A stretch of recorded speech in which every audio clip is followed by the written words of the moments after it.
Welcome back to another episode of Legends Live, presented by the National Basketball Retired Players Association, the official home of NBA and WNBA legends. Now, on today's episode, we have Scott Rochelle is back, the NBRPA president and CEO, and he's going to be having really interesting conversation today with Spencer Haywood.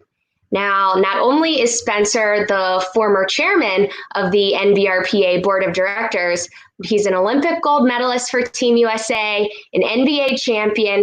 In the same year, 1970, he was the ABA's Rookie of the Year and the MVP. He's also a very historic figure in the basketball world. So welcoming to Legends Live, we have Scott Rochelle, Spencer Haywood. Hi. Hello.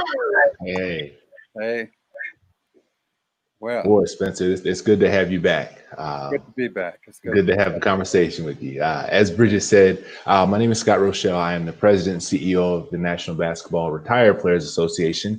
We have, as Bridget said, a very esteemed guest with us, our former chairman, Hall of Famer, former ABA Rookie of the Year and MVP, Spencer Haywood. Spencer, again, thank you for taking some time with us. It looks warm where you are. You at home in Vegas? Yeah, I'm at home in Vegas, sitting here enjoying the family. I got my youngest daughter, Isis, is here. We have Dr. Shakira is here and her husband and my grandson and my wife, Linda. So they're all in the inside watching us. You got a full house for the full house. Yeah. All right. How you guys been doing? You guys been holding up well? We've been holding up real well. We've been doing a lot of, like just praying and meditating as a family and enjoying ourselves. But Linda and I have been doing, 5 miles every other day, okay, working out and eating right. She finally got me, Scott. She finally got me eating vegan. Oh, vegan now. Like, what happened to me, man? But it's been good. It's been good. By the grace of God, it's been good. A lot of things happening with you guys. I watch all of your Legends Live, and I watch what you're doing and how you're progressing. Man, it's a good time. I know it's a sad time that we are not in our office and working, but I see some camaraderie that's happening with the current players, the retired players that I've never seen before. And maybe it is, with all of the violence that are not going on and just the protesting, I've seen people step up.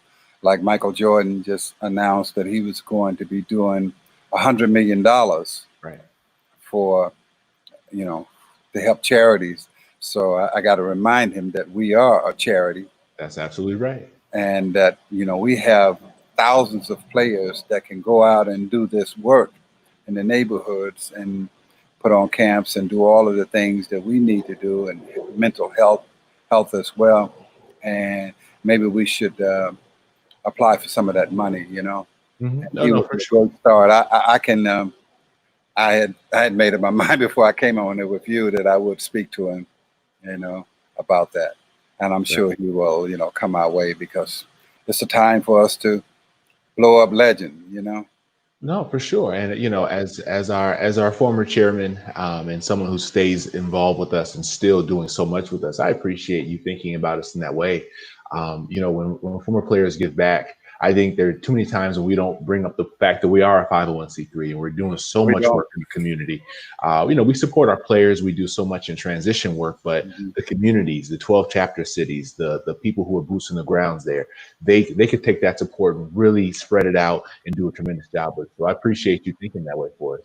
Yes, of course. And there's a lot of other guys who are interested in with us. And so, I always say with us because I'm never going to be like way on the outside, but for sure, always looking out for the legends, the NBA retired players, because that's where my heart is, That's when I, just to give everybody a little note of what I did back in the day. In 1970 and 71, I argued my case before the Supreme Court to break the 4-year rule before I came along, you had to wait for 4 years Right. before you could enter into the NBA, 4 years after high school. And so I thought that was unfair. And so I took the league and the NC2A to court, and we went lower court, state court, and federal court, all the way to the Supreme Court. And I won that case. So I've created, in terms of like just raw money and salary for players, it's around $30 billion. So I'm just hoping that my players understand that, and when we're talking about it now and getting it out here, so that they can give back to the Retired Players Association, because we need the help. We need to take care of our players and make them feel whole again. And some of the guys who are feeling whole again, they just want to help and they just want to be a part of it. So, and we got a good CEO. Who is that, brother? Oh, that's you. I heard good things. I can't say anything firsthand, but I've heard the guy's all right. Yeah, he's a good man. Good man. I appreciate it, Spencer. Yeah, I'm very proud of you, bro. Very proud of you. Thank you. That means a lot. Grow and grow and grow into this. You're a major executive in all of the sports world, so that's a big thing. How old are you, Scott? 39. Damn, that's beautiful. Yeah, because, we do need to get those young people involved and get them coming in. So you are that kind of face that can say, all right, young guys, you just retired. You don't have to be called retired players, but you can be called a legend. Come on with the legend, and they can get on and join us. Because right now I'm just sending out a note to all of the players who are not in the organization. We have to rise up and help the older players that are 70 plus and 60 plus. So we need young members to come on board. It was sort of like Obamacare with the health insurance. We need young people to lift us up. So we need you guys to join us and come on over with Scott has got your back. He's good. So Spencer, I thank you for that.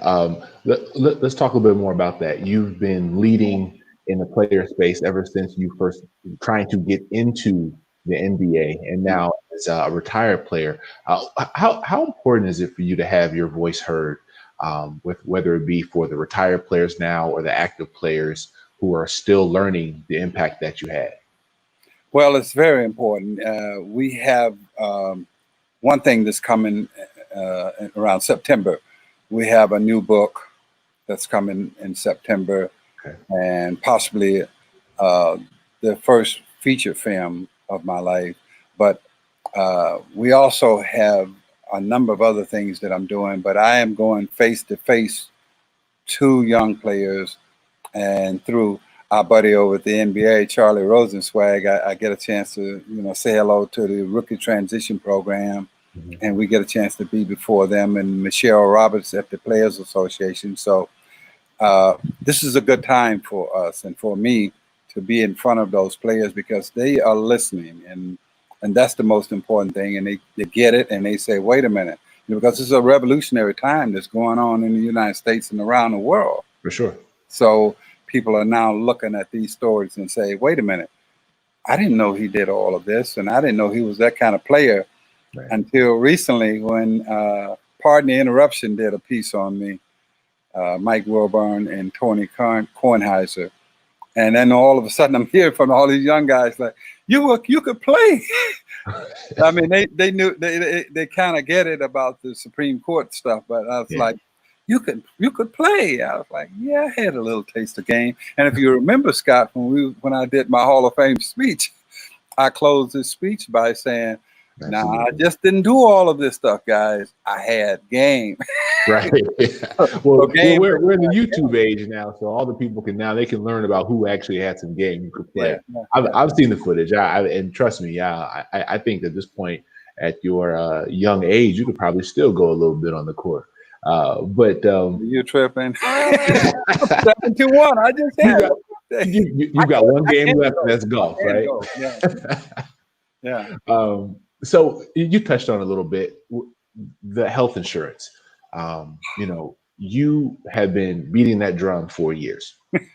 You, Archie Clark, all of our founders, Oscar Robertson, everyone. I mean, the association was built around advocating for pension benefits, health insurance. Health insurance. When we got the health insurance, talk to us a little bit more about how that came about and the conversations, and then the conversations that led to it, but also the reception that we got from those active players. Well, how the health insurance came about, I had a meeting with Michelle Roberts in New York at the Players Association office, and I know that other players had talked about health insurance, and I just told her, and I talked, and Chris Paul was there too at the meeting. We were just talking like, man, it would be great if we had some health insurance, right, and something to save the lives of players, because at that time you had guys like Tiny Archibald had went to one of our screenings, and he had to have a heart transplant. And I'm sure Earl wouldn't mind if I talk about him. Earl Monroe had just many surgeries that he needed to take care of, and other players just all the way down the line.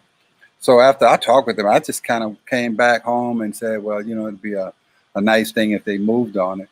And next thing I noticed, she said they spent 15 minutes on it, the executive board, which was Chris Paul, LeBron James, Steph Curry, and I think Andre Iguodala. Yeah. And they said, give them the same health insurance we got. Right. And to this day, I'll tell you that it is the envy of the sports world.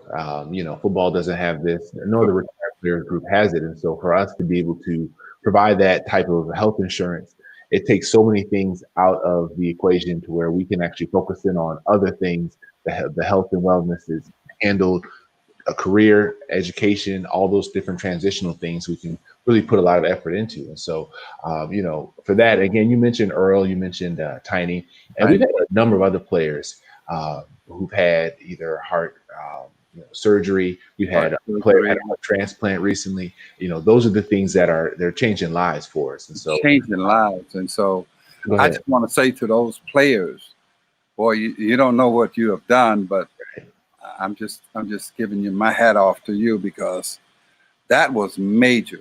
So, now we just need you to help us put some money in the bank so that we can go out and do all of the things we want to do, and the things that you're doing, like basketball camps. They doing health and wellness programs all over San Francisco and all of the areas, and in Cleveland and in Los Angeles. We need to be that resource that run those programs for them. And they just make a small donation or a large donation to the Retired Players Association, because they are, our shoulders are what they're standing on. And so you don't go out and try to save the world. You always start off at home, and we are the home. For sure. Yeah. Talk to us about what that means. What does Retired Players Association mean to you when you say home? Because I get that a lot, and I know that in the work that we do, we provide a home base for the players. But you personally, what does it mean to you to be a part of the Retired Players Association? What it means to me, first and foremost, is we get together 2 times a year, great events, or 3 times a year. And we've also met up in Mexico last year with all of the players. It is the family. We don't get a chance to see each other until these events and the All-Star weekend, which is always tremendous, and our brunch and all of that. But to bring that family together, it's heartwarming, and you hear the stories, how you've been doing, what you've been doing, how you feel. And also with our full court press program, that's we're putting on all of these basketball camps all over the country, and we're bringing in students and telling them, look, you got to get your education while you're here. You maybe won't be that person that can leave college early or stay 1 or 2 years, but you can get this full ride. And so players are just young players are looking up to us for this guidance. And so we have that avenue that we can continue to grow that journey. And so the players, they love it. They love getting out and doing these things. So I just want to employ on those players who have all of these different programs, and all of the players got a foundation. And so to look at us as your resource. And that's what we get together with all of the players. We talk about it. I was recently did one of these with Julius Irving, George Gervin, Rick Barry, Dan Itzel, Artis Gilmore. We were doing a roundup on the ABA, and boy, you know, we got to look at those guys because, you know, they didn't actually, ABA guys didn't get a pension. No, absolutely not. Yeah. And supporting them has been one of the better parts of our association because those guys paved the way. They did so much in the early end. So, and I appreciate that you were still involved with the ABA guys. Like you keep them involved in the association and keep them coming around, which is great because they're older. They played the game, but they've also seen the difference in how the game has changed, and for them to still want to come around and do the things with us and not be bitter, but be excited about where the game is going, where the association is going, really is good. But there's so much more work to be done for those guys, and you know, we rely on the NBA and the NBPA to do a lot of the services for us, but then there's the work that we do as well, which again is still front of mind and very important. You know, so we're gonna get into some heavy stuff in a minute, but I wanted to talk a little bit about the book that you mentioned. We know about the Supreme Court case. We know about what you did there. What's in that book that you are most excited to talk about that's not the Supreme Court case? Well, you know, there is this this part of my growing up in Mississippi that is very unique and very special. My daughters was reading that part of it last night just to get a glimpse of what was going on. And they were just fascinated that I picked cotton from sun up to sundown in rural Mississippi and Silver City, Mississippi. And again, I'll tell you the story, but wasn't any silver and it wasn't a city. So get that out of your mind that it was like this big place. Right. And the spirit of my mother, how we grew up believing that there's a higher power, that there's God will take care of us and see us through that. Because we were like starving. And I was just reading a part last night about Mr. Bootyface. Mr. Bootyface is this character that he would castrate our hog, the piglets, when we get them, because that was our meat for the winter. Right. And he would castrate the piglets, and we would always want to get some of the oysters that he cut from them, you know. And we were like, "Can we have some?" Like kids, you know, talking. And he would never. He would like just fry it right out in the front of us, and we would be like, "One of these days, I'm gonna have some pig nuts." So my kids are laughing about this crazy stuff. So that part of it was just unique and special. And then being raised in Detroit later on, just tremendously special because I was raised by a coach, Will Robinson, the first black coach in NC2A history at Illinois State University. Coach Doug Collins was his first big star there, and taught me so much. And then traveling out of Detroit after my high school career and going off to the Olympics, which I was just going down there to get me some gear. So you go to tryouts and you think, well, you know, I can get me some gear. I can come back to Detroit, show my boys, hey, you know, I tried out, man. I got some gear. And lo and behold, because Kareem didn't show up, he picked me first. Like, you're gonna win. You're gonna take us to the gold medal rounds. We're gonna win the gold medal. And I was like, me? I was 18 years old, Scott. No, for sure. Yeah, and so right away they says, well, you know, we have to get a passport for you. And I was like, oh, what's a passport? And so we called down and to my mama's, to the store where my mama would go and pick up stuff because we didn't have the phone at the time. And she says, yeah, I got a phone. I got a passport for you. I got your birth certificate here, son, for you to get. But it's written in my Bible under John 21. So the Olympic Committee is like, he don't have a birth certificate? And she said, no, because he was born by a midwife.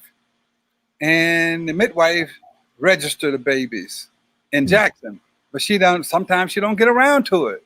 And so we went down there and took a picture of the Bible, took it to the Jackson vital statistics, and then I get my birth certificate, and my name is Spency, not Spencer. So then we have to go and do the name change, and then we were off to Russia and Yugoslavia, and then we came back and we scrimmaged against the Knicks, and we did real well against them, and then we went down to Cincinnati playing against my all-time hero, the Big O. The Big O was like, and after we did good against them, the Big O and Willis Reed, the two of those guys made an impact on us, because they came and said in the locker room afterwards, they're like, you know what, you guys are picked to finish last in the Olympics, but you're going to finish first. And we were like, oh, the Big O and Willis saying we're going to finish first, because we had just put a whipping on them, and they were like, it's preseason. What are these guys doing? And that was the crowning. And then when we got to the first round, second round, third rounds, and into the medal round, and we just started killing them. And then Howard Cosell kept bugging me the whole time, speaking to Hank Albert, the coach, can I talk to the young man? And he finally caught me, because he could always catch me and George Foreman. We would always be in the commissary eating, of course, because we were the two youngest guys. And Howard said, you know what's going to happen if you lose? America is going to turn their back on you. So then we go into this final game. You could see the game playing, and I could run into the bathroom because I had to run from the court. Didn't take a time out of nothing. Run into the bathroom, throw up, and re-get myself. Run back on the floor, just like nothing had happened. And when we ended up winning the gold medal, and man, we got up on that podium, and just started. I just cried like a dog, man. I was like, 3 years ago, I was picking cotton for $2 a day, and right now I am a champion gold medalist, and I set all of the records. The most points, the most rebounds in the history of the game. And I was like, wow, America is truly, truly this special place. So that's sort of like the journey. Wow. And it is an amazing journey. But Spencer, let's talk about 1968 in a different fashion. Clearly you see what's happening right now in the country. Yeah. And you were there in 1968. Talk about the parallels. What are you seeing where you can compare and contrast the movements and just talk about what you're seeing right now, because you've seen them both. Well, okay, let me just go back to the Olympics in '68, and before we got there was this meeting. Martin Luther King, Jesse Owens, and all of those people got together, and they were talking about whether we should boycott or whether you should not. And of course, my teammates and I, JoJo White, Charlie Scott, Mike Silliman, and all of us were like, we didn't got this far. We going to play, And so, and lo and behold, we had another meeting, and that's when we had Jesse Owens came in, and he was talking about what it meant to him to run before Hitler. Right. And I was like, this is not really that deep, is it? But it was deep, because Tommy Smith and John Carlos, they were there with Dr. Harry Edwards, and those guys had a plan. They were a little bit older than we were, because they were in their seniors in college. And so we were just listening and learning. And George Foreman kept crying the blues to me and everybody else. I got to go back to the boys' home where he came out of Texas, out of Houston, Texas. And like, George, you're going to be all right. Just don't let that Russian knock you out. Because he was in the final round too, Right. And lo and behold, we get there, and like each team member had to support the athlete on the field. So we would go to the track events, And then our basketball was sort of like at the last end for the finals. Right. And then we go to the track event, and we see Tommy and John, they're running, and John looks over at Tommy, and then this guy scooted in from Australia underneath him. And I'm like, oh, John, why did you look? And then they pull out the glove and stood on the podium. And we were like, man, they just stand up for the brothers back home. Black folks, hey, you see, they did it. Right. We wasn't going to do it because we was under Hank Iba's rule, the coach. And so all of a sudden we go back to the dorms where we were staying, because we stayed, all of the athletes stayed together. And here was Avery Brundage talking about, you got to leave the Olympic grounds. And I'm like, wow, they just won gold and silver, and you're putting them out of the village? Yeah. Man, that hurt, and we cried. Me and Charlie and JoJo, because we were young guys. JoJo was a little older because he had dealt with the Army. JoJo White from the Celtics, and Charlie Scott, of course, with Phoenix and the Celtics.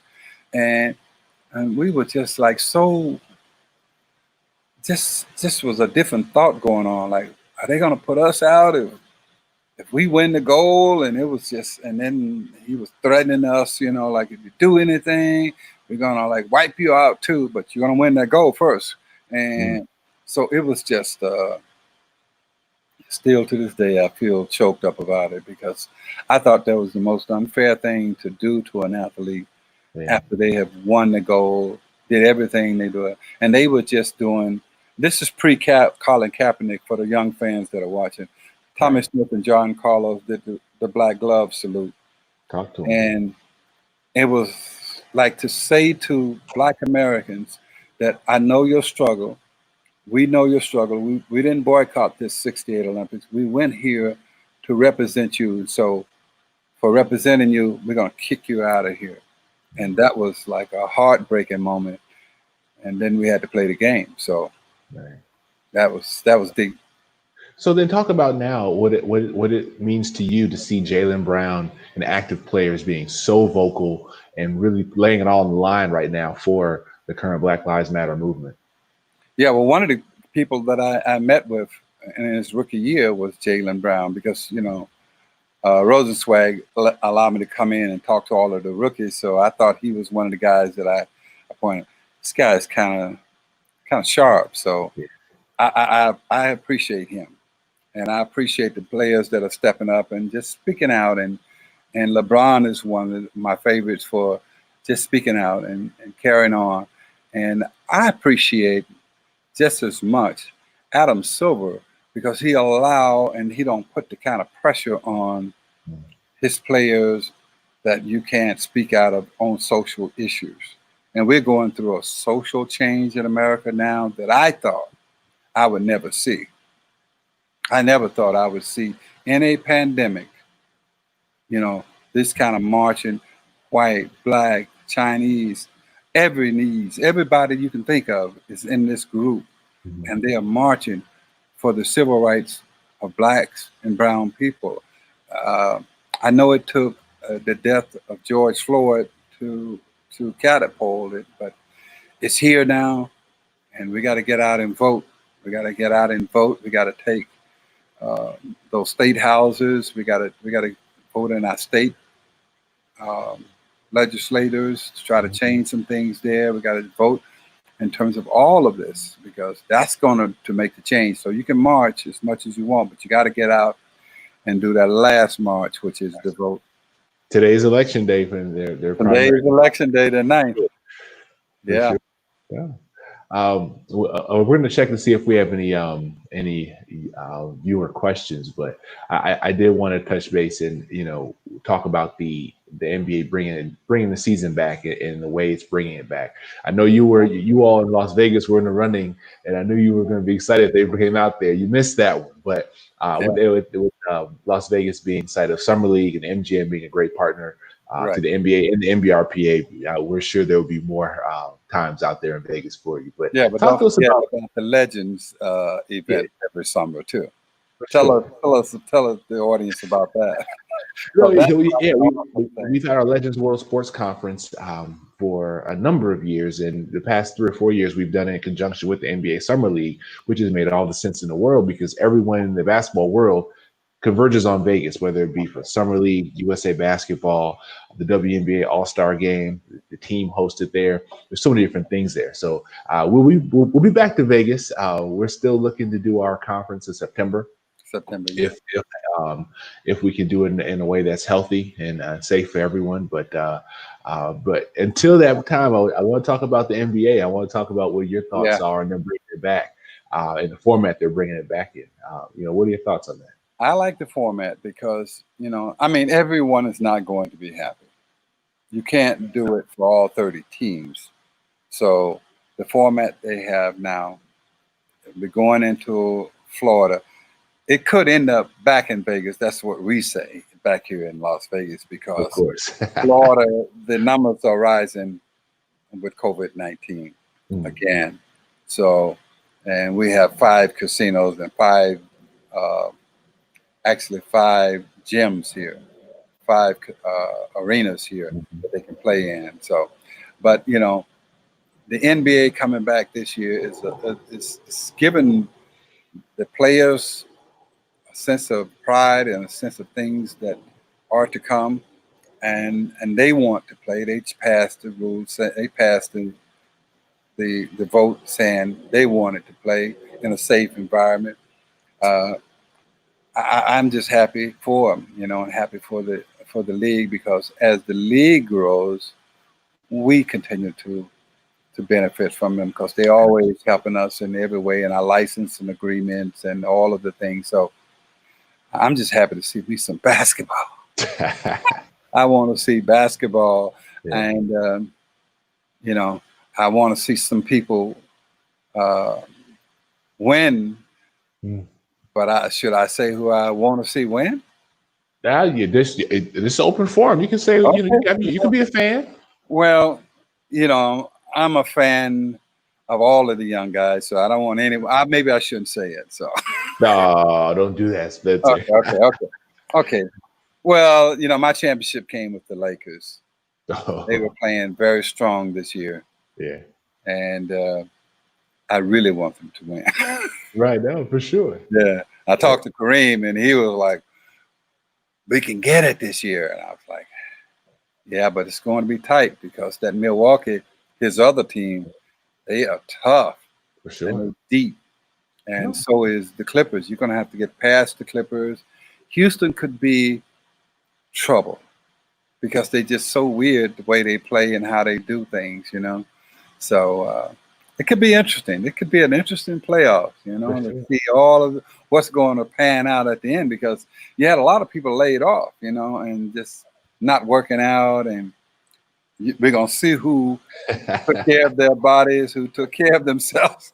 So it's going to come to the table, The camp starts at the end of the month. No, I think, we did a conversation with Isaiah Thomas, and he was very frank about the fact that he missed seeing some of the guys. He wanted to see Trae Young and Steph and those guys back on the court. Yeah. He missed seeing them play, and the storylines around, who could be champion this year for the first time in probably 8 to 10 years. We really don't know. We really don't know. Exciting for us. And I think that's really what brought the NBA back this season. Was like, this is the year that we could have an exciting playoff where no one knows. Unbelievable. Before the pandemic, for sure, it was an unbelievable season going on. Absolutely. Yeah. And so now that we've sat back and we have had no sports and no NBA basketball to now get a chance to see it, I'm sure we won't have fans, but I mean, shoot, you're a player. You want to play. Absolutely. You got cameras, you got the people being able to ask you questions and talk to you afterwards. It's just going to be something special. I can't wait. I can't wait. But again, I'm pulling for my Lakers. Well, you told us the team you're pulling for. What player are you looking forward to seeing back on the court again? I'm looking forward to see LeBron. I'm looking forward to see Kawhi Leonard, see where he is and where the Clippers are, because the Clippers are a pretty serious team. They are very deep as well. Right. Yeah. And most importantly, I want to see what Milwaukee looked like during this playoff stretch, because last year I thought when they ganged up on the Greek and they wouldn't let him penetrate into the middle, I wanted to see how his game has transitioned from that point. Okay, cool. All right. Well, Spencer, we're wrapping up here. I wanted to toss it back over to Bridget if we had any member or viewer questions, as well as some rapid fire questions we can wrap up with. Okay. Yeah, we're gonna do a little lightning rounds with you, Spencer. So we're just gonna ask you a couple questions, and first thing that comes to your mind. So, what is the one loss that still gets to you? Oh God, the one loss. Mm-hmm. Yeah, I never lost, so I don't know. No, I'm just joking. That's great. This is crazy. Well, the one loss I think gets to me is when we lost to Notre Dame and Austin Carr and all of those guys back in 1968, and we were trying to get our way into the round of 64 at that time, or less than, and we got knocked out. So I always, when I see Austin Carr, he's a broadcaster with Cleveland, with the Cleveland Cavaliers, and I always I give him that sign, like, hey, watch. And I was telling LeBron and all of those guys when I saw Austin Carr in the locker room and I was talking, I said, "Do y'all know how bad this dude was?" And they were like, "Yeah, we know. Spencer, go away." I said, okay, cool.